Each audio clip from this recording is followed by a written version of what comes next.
আবু বকর, তুমি বলো আমার কাছে কেন আসছো? ডাকতে বলতেছে, পাদ্রী মশাই, আমি এসেছি একটি স্বপ্নের ব্যাখ্যা জানতে। আমি তখন নাকি ঘুমাই, ঘুমানোর পরে আমি স্বপ্নে দেখি আসমানের চাঁদগুলো খন্ড খন্ড হয়ে গেলেন, আর এই আসমানের চাঁদগুলো সব কুরাইশদের ঘরের ভিতরে প্রবেশ করলেন, কিছু কিছু ঘরে প্রবেশ করলেন, বাকি চাঁদগুলো একত্রিত হয়ে আমি আবু বকরের ঘরে গেলেন।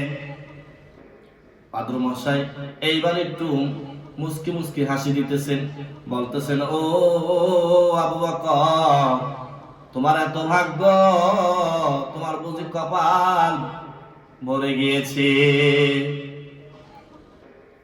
পাদ্রী মশাই, আপনার কথা কোনো বুঝলাম না, কি বলতে চান, কি বলতেছেন?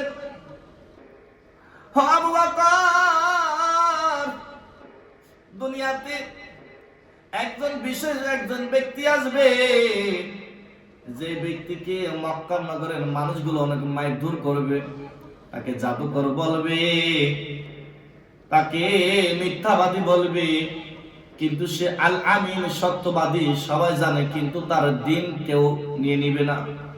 আবু বকর, আমার সৌভাগ্য যদি হইতো সেই লোকটার পাইতাম, যদি আমিও কালেমা পইরা মুসলমান হইয়া যাইতাম।